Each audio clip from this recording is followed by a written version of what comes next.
If you like stories where self-respect wins in the end, tap subscribe and hit like. I think every man has a moment when the truth finally stops being theoretical. Not the slow suspicion that lives in the background, not the little stings you explain away, not the jokes you pretend don't land. I mean the moment when someone says the quiet part out loud and your body understands it before your brain can argue. Mine happened over lemon rosemary chicken at a table set with real silverware, under the kind of warm dining room light that makes everything look softer than it is. Her name was Clara. My name is Ethan. And for 2 years, I played a role I didn't audition for. I was the safe chapter. I was the guy who paid on time, answered calls, remembered anniversaries, didn't disappear for days, and didn't explode when life got inconvenient.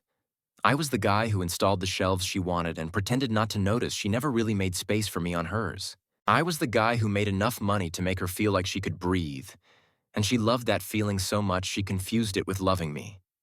Clara would tell you she loved me. She said it often, especially when someone else was around. But love that needs witnesses isn't love. It's branding. She had an ex before me. Not just an ex. The ex, the myth, the ghost who had a permanent parking spot in our relationship. His name was Jace.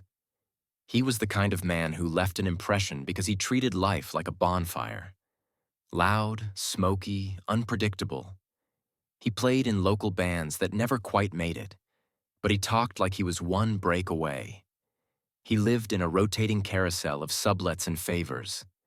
He always had a reason the world was holding him back and always had the charm to make someone else pay for it. Clara described him as a disaster, but her eyes did this thing when she said his name. Like the room got brighter and she couldn't help it. She would tell me he was toxic. She would list the chaos like it was evidence she'd learned her lesson. He borrowed money and never returned it. He picked fights out of boredom. He disappeared with his phone off. He punched a door once, maybe twice. But then she'd smile, a little too privately, and say he just had this intensity. She said life with him was like being awake all the time. She said she felt alive. With me, she said, it was peaceful. And she said peaceful the way you might say beige. At first, I didn't take it personally. I thought it was normal. People compare. People have history. I figured as long as I was consistent, as long as I showed her what stability felt like, the ghost would fade. I didn't understand that she was keeping it alive on purpose. I saw the signs. I just filed them away because facing them meant admitting something I didn't want to admit. Clara stayed over at my place most nights. My townhouse, the one I bought before I met her. She would bring a tote bag and a makeup pouch and one pair of pajamas like she was visiting instead of living. She kept her own apartment across town, a tiny overpriced loft with a view of a brick wall. She told me she needed it for her independence. I offered to split rent. She said no, she could handle it. I offered to help her move in fully. No rent from her, no pressure, just a fresh start. She laughed like it was a sweet idea. Then she said she wasn't ready to close that door yet. She wanted an escape hatch. It was always framed as trauma, like I was supposed to be honored she was trusting me at all. Like any concern I had was me failing to understand her healing journey. Everything she did could be justified by Jace. If I asked why she had to keep that apartment when she practically lived with me, she said she couldn't feel trapped again, not after Jace. If I asked why she got weird when I brought up plans more than 3 months ahead, she said she didn't want to lose herself like she did with Jace. If I asked why she flinched whenever I mentioned marriage, she said she wasn't ready for a legal cage, not after Jace. Jace became a universal remote. She used him to change the channel on any conversation she didn't want. And because I loved her, I let her. I did what men do when they sense distance. I tried to earn closeness. I upgraded date nights. I booked weekend trips. I bought the earrings she paused at in a jewelry case and pretended were just pretty. I learned which teas she liked and kept them stocked. I made her coffee the way she wanted and treated her venting sessions like they were a part-time job I was proud to have. The more I did, the more she praised me in a way that didn't feel like praise. "You're such a good man," she would say, like she was reviewing a service. You're such a reliable provider. Provider. That word. Not partner, not lover, not my favorite person. Provider. She made jokes about my work being soul-crushing. I work in finance, and I'm not ashamed of it. I like structure. I like building something that lasts. Clara would roll her eyes when I explained my day, then use my credit card to order expensive candles that smelled like forests and ambition. The disrespect wasn't fireworks. It was drip-drip, the slow erosion of being tolerated while you're useful. I noticed how she took calls from friends and walked into another room, lowering her voice like our home was a place she had to protect her real self from. I noticed how she never posted pictures of us unless it was a holiday, and her friends were doing the same. I noticed how she would get quiet if a song came on that reminded her of Jace. Not sad, soft, almost grateful. Once, after a few drinks, she told me something that should have been a deal breaker right then. She said she appreciated that I didn't make her feel crazy. Then she laughed and said, "With you, it's easy. You're safe. You don't make me question anything." I smiled because I didn't know how to do anything else. That word again. Safe. I started to feel like a landing pad, not a destination. Still, I stayed. Because the parts that were good were good. Clara could be funny and magnetic. She had a way of making small moments feel like scenes from a movie when she wanted to. She could be affectionate in a way that made you forget the last week of coldness. She could look at you like you were the only person in a room full of people. And for a while, you'd believe it. Then you'd blink, and the look would be gone. The night everything snapped was at her parents' house. A Sunday dinner, the kind that comes with expectations. Her parents, Linda and Paul, were good people. Traditional. Hard-working. The kind of couple that still fixes things instead of throwing them out. They had been through a lot with Clara in her 20s, and they looked at me like I was the answer to a prayer they didn't say out loud.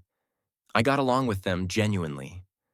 Paul liked to ask me about interest rates like it was sports. Linda always sent me home with leftovers. They'd call me son when they were a little tipsy. That night, their dining room smelled like herbs and warm bread. The table was set neatly. A bottle of red was already open. Clara wore a soft sweater and her hair was pinned back, a version of her that looked ready for family photos. Everything was fine until someone mentioned the future. Linda smiled over her glass and said she and Paul had been talking. She said it had been 2 years. She said she was so happy to see Clara looking settled and grounded. She said it was nice to see her in something stable after the whole mess a few years back. Paul nodded, and like a man who thought he was helping, said it was night and day compared to that Jace situation. He said he had been worried back then. He said Jace was a leech. He said he was glad Clara had finally found a real man. The air changed so fast it felt like someone opened a window in winter. Clara stiffened beside me. She set her fork down too carefully. Her mouth tightened. Then she laughed once, short and sharp, and said, "Can we not talk about Jace like he's a villain?" Linda blinked, confused. She reminded Clara that Jace had stolen money from them, that he had cheated, that he had screamed at her in their driveway loud enough for neighbors to hear. Linda's voice had this pleading softness like she was trying to protect her daughter from rewriting history. Clara's face hardened. She said he was misunderstood. She said he was an artist. She said he had passion, which sounded like she was talking about a religion. Paul's face reddened. He said passion didn't pay bills. He said passion didn't give back the money he loaned him. He said passion didn't fix the holes in the drywall. Clara's chair scraped back half an inch like she was preparing for battle. I leaned slightly toward her and said quietly, "They're just complimenting us. Let it go." She turned to me slowly, and I saw something in her eyes I had never let myself name before. Contempt. She stared at me like I was an object she had outgrown. Then she smiled. Not a warm smile, not even a drunk smile. A smirk. The kind you see on someone who thinks the outcome is already decided. She said, loud enough for her parents to hear every syllable, "They're complimenting you because you're safe. You're the safe option, Ethan. You're the guy women settle for when they're tired of getting hurt. Linda made a small sound, like a gasp caught in her throat. Paul's jaw tightened. Clara kept going. She said, "Don't confuse safe with wanted." Paul told her that was enough. His voice had that father warning edge. Clara didn't stop. She leaned her chin on her hand, looking right at me like I was a curious experiment. Then she said the sentence that changed everything. She said, "Let's be honest. You know I'd choose Jace if he ever asked." She paused, letting it sit in the room. She said if he called me right now and said he was ready, I'd be gone. She shrugged like she was stating a fact about the weather. She said, "You're great, you're stable, but you're not him. You'll never be him." Silence swallowed the dining room. Linda covered her mouth with her hand, eyes already wet. Paul looked like he wanted to stand up and throw the whole table away. Clara sat there still smirking, waiting. Waiting for me to laugh it off. Waiting for me to smooth it over. Waiting for me to be the man who always made the room comfortable, even if it meant swallowing poison. I didn't feel rage. I didn't feel heartbreak. I felt a clean emptiness, like something had finally unclenched. I placed my napkin on the table. I pushed my chair back. The scrape was the only sound for a second. I stood up, buttoned my coat, and looked at her parents. I thanked Linda for dinner. I thanked Paul for the wine. I told them honestly that they had always treated me like family, and I appreciated that. Linda whispered my name like she was begging me not to go. Clara finally asked where I thought I was going, and I could hear the confusion creeping into her voice because she didn't recognize this version of me. I said I was heading out. She said we drove together. I didn't answer. I walked to the door, put my hand on the knob, and felt her words come at my back like darts. She said if I walked out, I shouldn't expect her to be there when I came crawling back. I closed the door gently behind me. The drive home was quiet. No music, just the hum of tires and my own breathing. My phone started buzzing 10 minutes in. Her name. Again. Again. Again. I didn't read the messages. I didn't need to. I put my phone on Do Not Disturb and set it face down. When I pulled into my driveway, I sat for a moment looking at my townhouse. The porch light was on. The windows were dark. It was my home. And somehow I had forgotten what it felt like to have a home that belonged to me. I went inside and didn't sit down. I didn't pace. I didn't argue with myself. I went to the laundry room and grabbed a stack of thick contractor bags and a roll of packing tape. I pulled boxes from the garage. Not because I wanted to destroy her things. I wasn't trying to be cruel. I just wanted her out of my space. I started in the bedroom. Clara's clothes were everywhere. The dresser drawers she had claimed, the closet section she took over, the shoes lined up like a little museum of purchases. I folded, I packed, I taped. I moved to the bathroom. Her serums, her hair tools, the expensive little bottles that crowded the counter. Packed. Living room. Her throw blankets. Her stack of books that she never finished. Her framed photos from trips I paid for. Her little decor pieces that made my house feel less like mine. Packed. It took me an hour to remove 2 years of her presence. By the time I was done, I had 6 taped boxes and 3 heavy bags by the door, stacked neatly like a delivery waiting for pickup. Then I did the part that mattered. I changed the code on the keypad lock. I changed the garage code. I changed the Wi-Fi password. I removed her from the home security app access list. I sat down on the couch for the first time that night, poured a glass of whiskey I usually saved for guests, and waited. I checked my phone. 32 missed calls. A river of texts. The early ones were anger, then embarrassment, then blame. Then the tone shifted into bargaining. It always does when control slips away. Around 40 minutes later, headlights swept across the front window. A car door shut. Voices outside. Paul's voice, sharp, not aimed at me. Then silence. She had seen the boxes. The handle on my front door rattled. The keypad beeped. Then the long buzz of denial. She tried again, faster, harder, like violence could change a number. Then she started pounding. "Ethan, open the door. This is insane." I didn't move. She shouted that she lived here. She didn't. Not legally, not practically. She had spent 2 years reminding me she had her own place and her own freedom. She had insisted on keeping an escape hatch. She had kept her name off everything. She had made sure she could leave easily. So I made sure she could. She screamed she would call the police. Then Paul's voice cut through, closer now, like he was standing right beside her. He told her to stop. He told her she did this.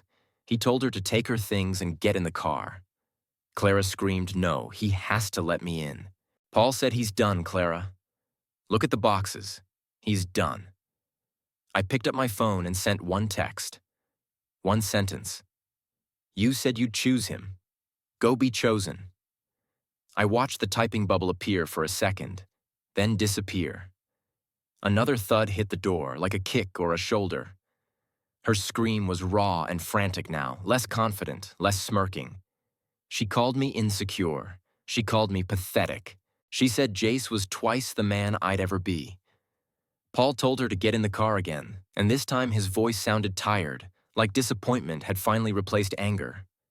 I listened as the boxes scraped across the porch. The trunk opened. The trunk closed. The engine started. The car backed out. Silence returned. And the silence, for the first time in a long time, felt like oxygen.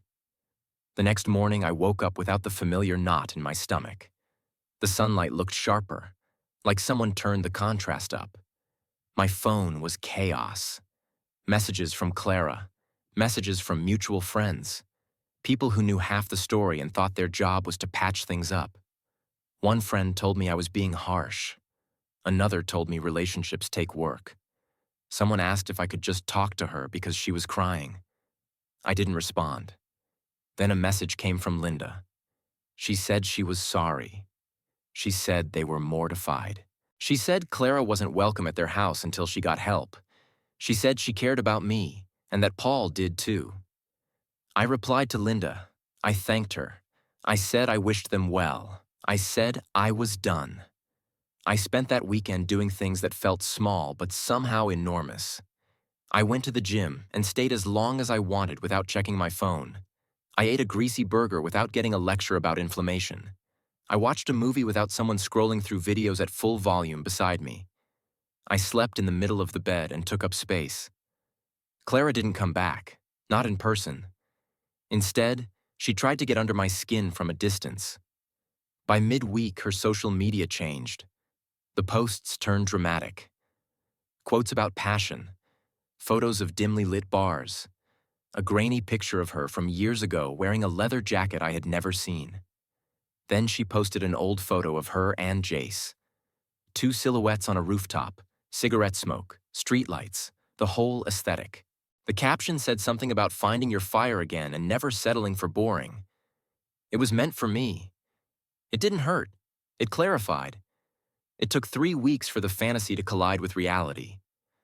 I didn't go looking for updates, but in a mid-sized city, news travels like it has legs. And one of our mutual friends, Trevor, eventually told me what happened because he couldn't watch it unfold without saying something. We met for a drink after work. He looked uncomfortable. He said he hadn't wanted to get involved. He said he knew I didn't ask for this. Then he told me Clara had gone straight to Jace after getting locked out. She didn't go because she loved him. She went because she needed to prove her threat had power.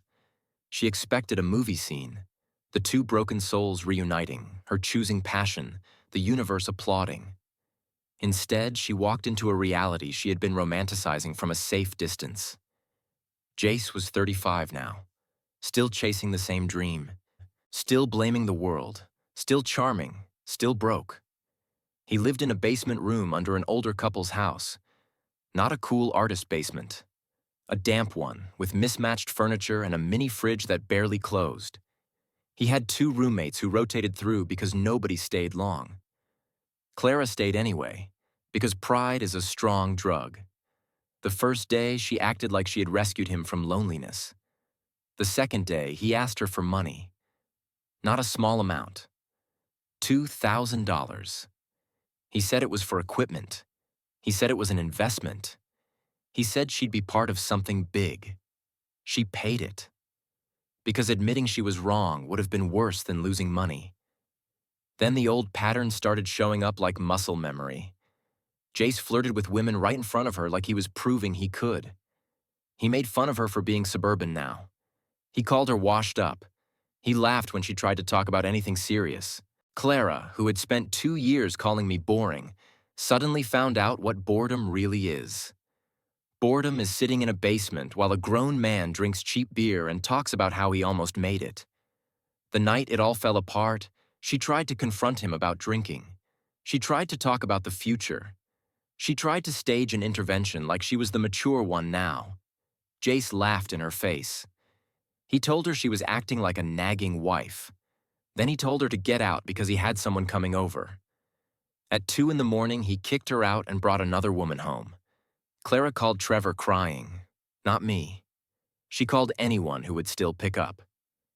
By then, she had given up her apartment lease. She had told herself she was moving in with Jace, or that I'd beg her back. Either way, she didn't think she needed her own place anymore. Now she had no place. She ended up on a friend's couch, trying to spin the story into something that made her look tragic instead of reckless. Trevor told me she wanted to talk to me. He said she knew she messed up. He said she said I was the only man who ever treated her with respect. I told him she was right about that, and she had still looked me in the eyes and told me I was a placeholder. So there was no conversation to be had. Months passed. My life got quieter in the best way. The kind of quiet that doesn't feel empty. The kind of quiet that feels like you can hear yourself think again. My work improved because I wasn't emotionally exhausted all the time. I started sleeping through the night. I lost weight without trying because I wasn't stress eating. People at the office told me I looked different, lighter. I started dating again slowly, not to prove anything, but because I remembered I was allowed to enjoy being with someone who enjoyed being with me. That's how I met Brooke. She's a physical therapist, the type of person who notices details but doesn't weaponize them, the type of woman who asks how your day was and actually waits for the answer, the type of person who doesn't need chaos to feel alive. 6 months after the dinner, there was a charity event downtown, a formal thing, auctions, speeches. Too many people pretending they weren't networking. I couldn't skip it. My firm was involved. Brooke came with me because she wanted to. Not because I begged. I saw Clara across the room near the bar. It hit me how much someone can change when they stop being protected by your stability. She looked thinner, but not in a healthy way. Her hair didn't have the shine it used to. Her dress looked like something she pulled from the back of her closet because she didn't have the money for something new. She held her drink like it was a life raft. She was scanning the room like she was searching for a rescuer. Her eyes found me, and I watched her face rearrange itself in real time. Then she saw Brooke beside me, laughing at something I said, her hand resting gently on my arm like she belonged there. Clara's mouth tightened. She took a long drink, then walked straight toward us. She didn't look confident now. She looked desperate. She said my name like it was fragile. I nodded once. I introduced Brooke. Brooke smiled politely and said hello. Clara didn't look at her. Clara asked if she could talk to me alone for a minute. I said there wasn't anything to talk about. She said, please. She said she needed to apologize properly. She said she knew she had been an idiot. She said Jace was nothing. She said, I was everything. She said she panicked. She said she didn't mean it. She said she was drunk that night. I listened without reacting. Then she reached toward my arm like she expected me to let her touch me again. I stepped back slightly, just enough to make it clear there was no access. Clara's eyes filled up. She said she missed me. She said she missed us. She said she missed my house. And it was interesting that she said my house like it was a thing she had lost, not a home she had damaged. She said everybody makes mistakes. She asked if we could get coffee and start over. It was almost impressive how she tried to reset the game like the last 6 months were just a pause screen. Brooke didn't say anything. She didn't have to. She just stood beside me, calm, grounded, letting me handle my past. I looked at Clara and waited for the old emotions to rise. Nothing rose. There was no anger, no desire to punish, no urge to explain myself until she understood. Just a quiet clarity. I told her we can't start over. She asked why, and her eyes flicked to Brooke like she wanted to make her the villain. I said it wasn't because of Brooke. I said it was because of Clara. Clara froze like she hadn't expected that. I told her she spent 2 years treating me like a waiting room. I told her she kept me around while she waited for the exciting option to choose her back. I told her she said, in front of her parents, that if he asked, she'd be gone. I told her that's not a mistake. That's a confession. Clara shook her head. She said she didn't want the chaos. She said she wanted me. I told her no. I said she wanted me now because her other option failed. She wanted safety again. She wanted a landing pad. I told her I'm not a safety net. I'm a person. Her face crumpled. The makeup under her eyes started to smear. She whispered my name again like it was a key. I told her I was happy. I told her the harsh truth was my life got better the moment she left it. I told her I didn't hate her. I just didn't have a vacancy for her anymore. That word landed harder than shouting ever could. Vacancy. She stood there with her mouth open, like she couldn't understand a world where I wasn't available as a backup plan. I wished her well. I turned back to Brooke. We walked away. Not dramatically. Not like a scene. Just two people moving forward. Later that night, on the dance floor, I caught a glimpse of Clara near the bar, alone again. Smaller, quieter, like a candle that had burned down to wax. And I felt nothing except gratitude that I finally listened to the moment my body knew before my brain did. Because here's the truth. Being someone's peace is a gift. But peace is not the same as being tolerated. If someone tells you you're second choice, believe them the first time. Don't argue with their honesty. Don't try to earn a place in a heart that already has a reserved seat for someone else. You don't have to hate them.